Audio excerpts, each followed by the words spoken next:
Before we start, I want to ask you something very personal. Have you ever lost something important? Maybe a job, maybe a dream. Maybe you worked so hard for something and then one day it was just gone. And the worst part? You had to talk about it in English. You had to explain it to people. You had to say, I lost my job, or I'm starting over. And the words just didn't come out right. You felt embarrassed. You felt stuck. Well, today we are going to fix that. We're going to talk about real life, real feelings, real English. And by the end of this episode, you will know exactly what to say, with confidence, with emotion, and with real, natural English. So stay with us. This one is going to be good. Hey everyone, thanks for listening to our videos. You're listening to Mr. Englishman. I'm Max, and with me here is the always amazing Lily. Hello, hello. I'm so happy you're here today. Seriously, today's topic is very close to my heart. We're going to talk about losing a job and starting over. And yes, we are going to teach you real English through a real story. That's right, and this story, it's not made up. It's based on something real, something many people around the world have experienced. Losing a job is hard, really hard, but talking about it in English, that can feel even harder. So, by the end of today's episode, you will learn how to talk about losing a job in natural English. You will learn real phrases, real vocabulary, and how to express your feelings in simple, clear, beautiful English. And we promise we will keep it simple. No complicated grammar, no boring textbook sentences, just real conversation, just like you're sitting with two friends and drinking coffee. Very good coffee. Okay, let's go. So, let's meet our friend. His name is Daniel. Daniel is 34 years old. He works at a big company. He has worked there for 6 years. 6 years! That's a long time. Yes, 6 years. He knows everyone there. He loves his team. He loves his work. He feels safe. He feels good. Every morning he wakes up and thinks, I have a good life. But then one Monday morning, just a normal Monday, his boss calls him into the office, and Daniel thinks, okay, maybe it's a meeting, maybe it's something good. He even smiles a little. Oh no, I already feel nervous for Daniel. Right? So Daniel walks into the office, he sits down, and his boss says, Daniel, I'm sorry, we have to let you go. We have to let you go. Let's stop here. This is a very important phrase, to let someone go. This is a polite way to say you are fired. You lose your job.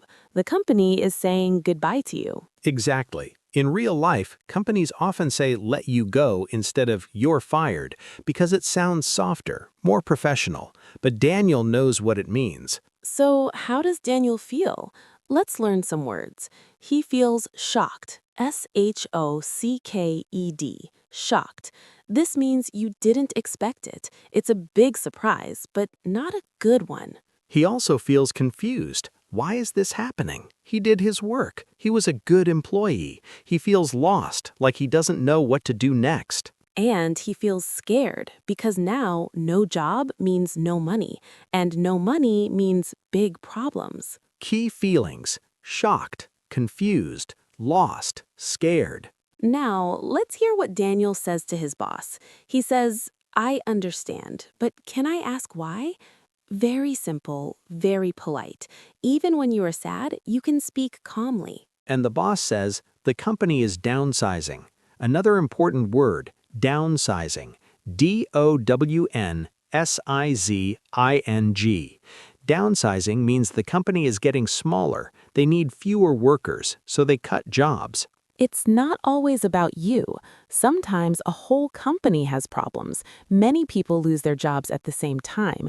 This is called a layoff. A layoff, when a company lets many people go at the same time. So Daniel was laid off, not fired because he did something wrong, laid off because the company had problems. There is a difference, and in English that difference matters. Fired means you did something wrong. Laid off means company problems. Try saying these two sentences out loud. Ready? Say, I was laid off last month. Go ahead, say it. Good. Now say, the company was downsizing, so I lost my job. Try it. Don't be shy. Say it out loud. We can't hear you, but we believe in you. Okay, let's continue the story. So Daniel goes home. He sits on his sofa. He doesn't move for a long time. He just sits there. Have you ever had a moment like that when you just sit and your brain is empty? Yes, that feeling is very real, and Daniel has it now. He doesn't know what to tell his family. He doesn't know what to do tomorrow morning. Everything feels heavy. The next day, Daniel has to tell his wife, Sarah. He sits down at breakfast and says, Sarah, I need to tell you something. I lost my job yesterday. And Sarah says, "What happened? Are you okay?" Two very natural, very human questions. What happened and are you okay? Remember these. People will ask you these questions in real life. And Daniel answers, the company let me go. They're downsizing. It wasn't my fault, but I still feel terrible. I still feel terrible. This is honest. This is real. In English, we use still to mean even now, even after some time, the feeling is still there. And Sarah says something beautiful. She says, it's okay. We'll figure it out together. We'll figure it out. This phrase means we will find a solution. We will solve this problem together. We'll figure it out means we will find a way. I love that phrase. We'll figure it out. It's warm. It's hopeful. It's real. Say it with me. We'll figure it out. Say it. Good job. Okay, so Daniel now has to look for a new job, and this is also very full of English phrases we need to learn. He starts by updating his CV. His CV is his resume, the paper or document that shows your work history, your skills, your experience. He updates it. He makes it better. He adds new skills. Then he starts looking for job openings. A job opening means a position that is available. A company needs someone for that job. Daniel looks online. He searches. He applies. To apply for a job means to send your information to a company and say, I want to work here. Please consider me. And then comes the hard part, waiting. Waiting is so difficult. 1 day, 2 days, 1 week, no answer. Daniel starts to feel discouraged. Discouraged. D-I-S-C-O-U-R-A-G-E-D. Discouraged means you start to lose hope. You start to think maybe it won't work. Maybe nothing will happen. But Daniel doesn't give up, and this is important. He keeps going. In English, we say, don't give up, or keep going, or stay strong. Don't give up. Keep going. Stay strong. Try saying this, I won't give up. Say it like you mean it. Really, say it out loud. I won't give up. Yes, that's the energy we need. Okay, we are at the middle of our episode, and I want to check. Are you still with us? Wait, before we continue, I have a question for you, and this is important. Most English learners make this mistake. They learn the vocabulary, they learn the words, but they forget the emotion. They say the words, but they sound like a robot. A robot, like, I lost my job. I feel sad. No, real English has feeling. Real English sounds human. So the question is, do you do this? Do you speak English without emotion? Don't worry, we're going to fix that right now. Keep watching because in the next part, we do a role play and you are going to practice speaking with real, natural feeling. And also, stay till the end because we have a bonus tip that most English teachers never tell you. You don't want to miss it. Okay, role play time. This is my favorite part. I want you to imagine you are Daniel. You just lost your job and your friend calls you on the phone. I will be your friend. Ready? Here we go. Ring-a-ring. Okay, I'm your friend calling. Hey, how are you? I haven't heard from you in a while. Now, what does Daniel say? Try to answer. Pause the video if you need time. Maybe you say something like, hey, I'm okay. Actually, not really. Something happened. Good. That's very natural. Not really is a great phrase. It means I said I'm okay, but actually I'm not. It's honest, but soft. Then your friend says, oh no, what happened? And now you explain. Try to say it. Use the words we learned. Maybe, I lost my job. The company was downsizing. They let me go last week. Perfect. And your friend says, "Oh, I'm so sorry. That must be really hard." That must be really hard. This is how English speakers show empathy. They say must be because they're imagining your feelings. Then your friend asks, "What are you going to do now?" And you say, "I'm looking for new opportunities. I'm applying for jobs. It's not easy, but I'm staying positive." I'm looking for new opportunities means I am trying to find a new job. Staying positive. Oh, I love this phrase. Even when life is hard, you choose to think good thoughts. You stay positive. And your friend says, "That's the spirit. You've got this." You've got this means I believe in you. You can do it. You are strong enough. You've got this. Say it to your friend next time they are struggling. It's one of the most encouraging things you can say in English. You've got this. I believe in you. Okay, so let's go back to Daniel. 3 weeks have passed. He has sent many applications. He has had 2 interviews, but nothing yet. An interview. Let's talk about this word. When a company is interested in you, they invite you to talk with them. This is an interview. They ask you questions. You answer. They decide if they want to hire you, to give you the job. And interviews can be scary, right? Especially in English. You have to talk about yourself, your experience, your skills, all in English, under pressure. One very common interview question is, "Can you tell me about yourself?" And many people freeze. They go silent because they don't know where to start. So let's practice a simple answer. Daniel says, "Sure, my name is Daniel. I have 6 years of experience in marketing. I'm hardworking, creative, and I love working with teams. I'm looking for a new challenge, and I'm excited about this opportunity." Beautiful. Short, clear, confident. He doesn't say everything. He says the most important things, and he ends with something positive. I'm excited about this opportunity. Interview tip. End with something positive. Another great interview phrase is, "I'm a fast learner." This means you can learn new things quickly. Companies love this. Say it. I'm a fast learner. And I work well under pressure. This means when things get stressful, you stay calm and do good work. Very professional. Say it. I work well under pressure. Now, after 2 more weeks, Daniel gets a call. His phone rings. He picks up, and the voice says, "Hello, Daniel. We'd like to offer you the position." Oh my goodness. We'd like to offer you the position. This means you got the job. You are hired. Congratulations. And Daniel, he is so happy. He says, "Thank you so much. I'm really honored and excited to join your team." I'm honored. This means I feel special. I feel grateful. I feel respect for this moment. It's a beautiful word for a beautiful moment. I'm honored means I feel very grateful and special. So Daniel started over.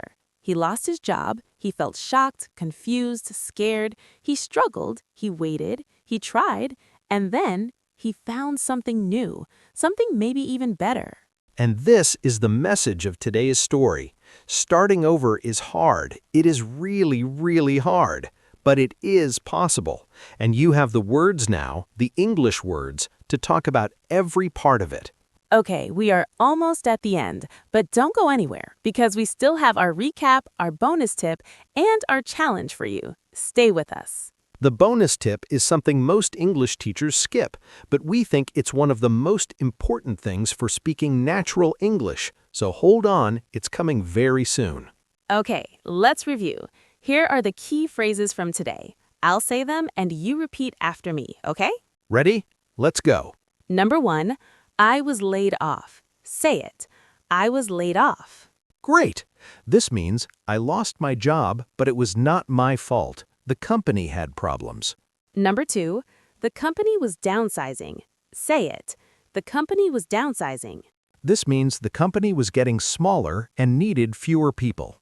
Number 3, we'll figure it out. Say it. We'll figure it out. This means we will find a solution together. Use this to comfort someone or yourself. Number 4, I'm looking for new opportunities. Say it. I'm looking for new opportunities. This is a professional and positive way to say, I am trying to find a new job. Number 5, you've got this. Say it. You've got this.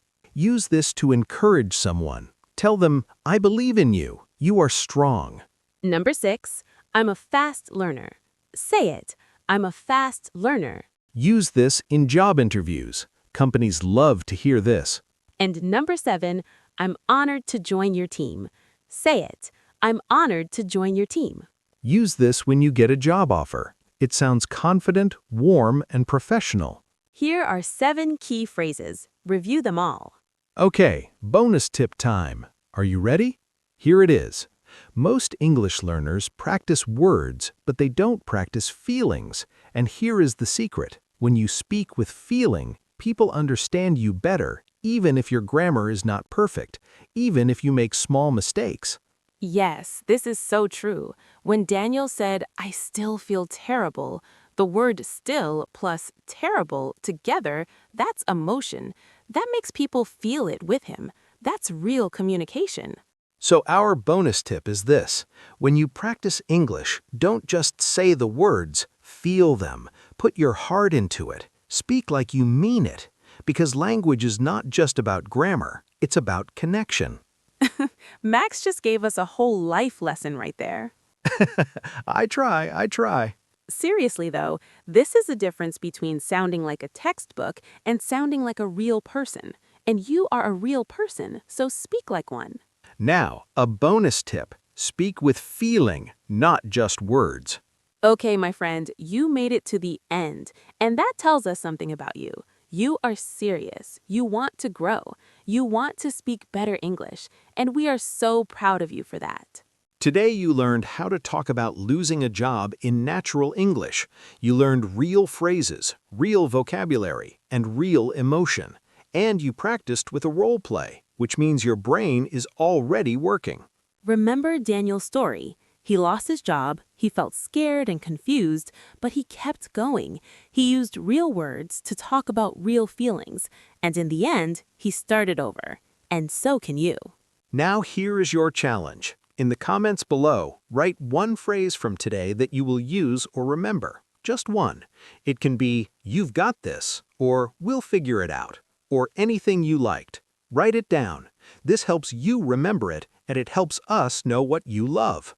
And if this episode helped you, please share it with one friend who is learning English. Just one, because everyone deserves to feel confident in English. Everyone deserves to be understood. And next time is going to be so good. We're going to talk about how to handle a job interview in English, the real questions, the real answers, and the phrases that will make you sound like a pro. You don't want to miss it. Subscribe if you haven't already. Hit the bell so you never miss an episode. And remember, Learning English is not about being perfect. it's about being real. It's about being understood. And you are doing amazing. Keep going. We'll see you in the next one. Bye, everyone. Bye-bye.